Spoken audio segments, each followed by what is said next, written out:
ಅಪೊಸ್ತಲರ ಕೃತ್ಯಗಳು 3ನೇ ಅಧ್ಯಾಯ 3ನೇ ವಾಕ್ಯ ಹೀಗೆ ಹೇಳ್ತದೆ. ಅವನು ದೇವಾಲಯದೊಳಕ್ಕೆ ಹೋಗುತ್ತಿರುವಾಗ ಪೇತ್ರ ಯೋಹಾನರನ್ನು ಕಂಡು ಭಿಕ್ಷೆ ಕೊಡಬೇಕು ಎಂದು ಹೇಳಲು ಪೇತ್ರ ಯೋಹಾನನಿಬ್ಬರು ಅವನನ್ನು ದೃಷ್ಟಿಸಿ ನೋಡಿದರು.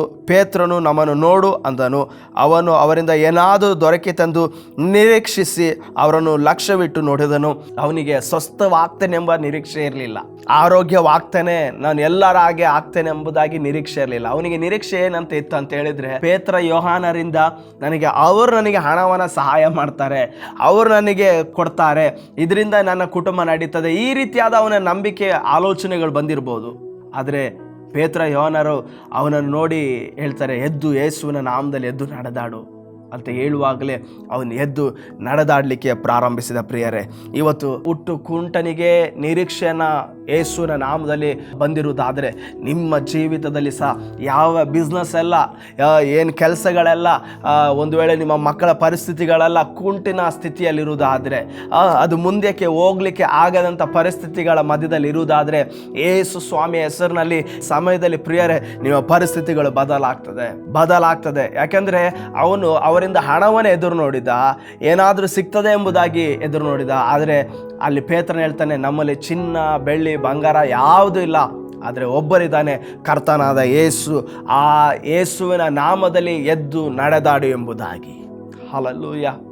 ಹಲ್ಲೆಲೂಯಾ. ನಿಮ್ಮ ಜೀವಿತದಲ್ಲಿ ಕರ್ತನಾದ ಯೇಸು ಇದ್ದಾನೆ ಪ್ರಿಯರೇ.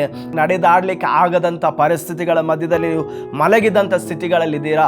ಡಾಕ್ಟರ್ಸ್ ಹೇಳಿದಂಥ ರಿಪೋರ್ಟ್ಸ್ಗಳು ನೋಡುವುದಾದರೆ ನೀವು ಇನ್ನು ಆಗುವುದೇ ಇಲ್ಲ, ನಡಿಲಿಕ್ಕೆ ಆಗುವುದಿಲ್ಲ, ನೀವು ರೆಸ್ಟ್ಗಳನ್ನ ತೆಗೆದುಕೊಳ್ಬೇಕು, ಇನ್ನು ಆಗುವುದಿಲ್ಲ ಎಂಬುದಾಗಿ ಹೇಳಿದಂಥ ಪರಿಸ್ಥಿತಿಯಲ್ಲಿ ನೀವಿದ್ದೀರಾ. ಹೇಳ್ರಿ, ನಾನು ಯೇಸುವಿನ ಬಾಸುಂಡೆಗಳಿಂದ ನಾನು ಗುಣವಾಗಿದ್ದೇನೆ ಎಂಬುದಾಗಿ. ನಿಮ್ಮ ನಂಬಿಕೆ, ನಿಮ್ಮ ನಿರೀಕ್ಷೆಯು ಕರ್ತನಾದ ಯೇಸು ಆಗಿದ್ದಾನೆ ಪ್ರಿಯರೇ. ನಾವು ಯಾವ ರೀತಿಯಾಗಿ ನಾವು ಡಾಕ್ಟರ್ ಹತ್ರ ಹೋದರೆ ನಾವು ಗುಣವಾಗ್ತೇವೆ ಎಂಬುದಾಗಿ ಹೋಗ್ತಿರೋ, ಅದೇ ರೀತಿಯಾಗಿ ಯೇಸು ನಿಮಗಾಗೆ ಕಲ್ವಾರಿಯ ಶಿಲುಬೆಯನ್ನು ಹೊತ್ತಾಗಿದೆ. ಇವತ್ತು ಆ ಬಾಸುಂಡೆಗಳಿಂದ ನೀವು ಗುಣವಾಗಿದ್ದೀರಿ. ನೀವು ಅದನ್ನು ಅರಿಕೆಯನ್ನು ಮಾಡ್ರಿ, ದೇವರ ವಾಕ್ಯವನ್ನು ನಂಬ್ರಿ. ಯಾಕೆಂದರೆ ದೇವರ ವಾಕ್ಯ ಅದು ಸಜೀವವಾದದ್ದು, ಅದು ಕಾರ್ಯವನ್ನು ಸಾಧಿಸುವಂಥದ್ದಾಗಿದೆ ಪ್ರಿಯರೇ. ಇಲ್ಲಿ ಆ ಹುಟ್ಟು ಕುಂಟ ಪೇತ್ರ ಯೋಹಾನರಿಂದ ಒಂದು ನಿರೀಕ್ಷೆ ಇತ್ತು ಅವನಿಗೆ. ಅವರೇನಾದರೂ ಹಣವನ್ನು ಕೊಡ್ತಾರೆ ಎಂಬುದಾಗಿ ಅವ್ರನ್ನ ಲಕ್ಷ್ಯವಿಟ್ಟು ನೋಡಿದ. ಇವತ್ತು ನಿಮ್ಮ ದೃಷ್ಟಿಯಲ್ಲ, ಲಕ್ಷ್ಯವಿಟ್ಟು ಯೇಸುವನ್ನು ನೋಡ್ರಿ. ಯೇಸು ನಿಮ್ಮ ಬಿಸ್ನೆಸ್ನ ಆಶೀರ್ವದಿಸ್ತಾರೆ, ಯೇಸು ನಿಮ್ಮ ಕೊರತೆಗಳನ್ನು ನೀಗಿಸ್ತಾರೆ, ಯೇಸು ನಿಮ್ಮ ಪರಿಸ್ಥಿತಿಯನ್ನು ಬದಲಾಯಿಸ್ತಾರೆ, ಯೇಸು ನಿಮ್ಮ ಮಕ್ಕಳ ಭವಿಷ್ಯವನ್ನು ಕಟ್ತಾರೆ ಪ್ರಿಯರೇ. ಆ ಕುಂಟನ ನಿರೀಕ್ಷೆ ಪೇತ್ರ ಯೋಹಾನರ ಮೇಲಿತ್ತು. ಇವತ್ತು ನಿಮ್ಮ ನಿರೀಕ್ಷೆ ಕರ್ತನಾದ ಯೇಸುವಿನ ಮೇಲೆ ಹೋಗಲಿ. ನಿಮ್ಮ ದೃಷ್ಟಿ ಯೇಸುವನ್ನು ನೋಡಲಿ. ದೇವರ ವಾಕ್ಯ ಹೇಳ್ತದೆ, ಆತನನ್ನೇ ದೃಷ್ಟಿಸುವವರ ಮುಖ ಲಜ್ಜೆಯಿಂದ ಕೆಡುವುದೇ ಇಲ್ಲ ಎಂಬುದಾಗಿ ದೇವರ ವಾಕ್ಯ ಹೇಳ್ತದೆ.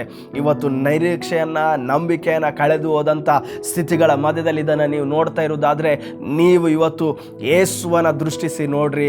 ಯೇಸುವನ್ನು ದೃಷ್ಟಿಸಿ ನೋಡೋದಾದರೆ ನಿಮ್ಮ ಮುಖ ಲಜ್ಜೆಯಿಂದ ಕೆಡುವುದೇ ಇಲ್ಲ. ಇಷ್ಟು ವರ್ಷ ನೀವು ಅವಮಾನದಲ್ಲೇ ಬದುಕಿರ್ಬೋದು, ಇಷ್ಟು ವರ್ಷ ಅನಾರೋಗ್ಯದಲ್ಲೇ ಬದುಕಿರ್ಬೋದು, ಇಷ್ಟು ವರ್ಷ ರೋಗದಲ್ಲೇ ಮಲಗಿರ್ಬೋದು ಪ್ರಿಯರೇ.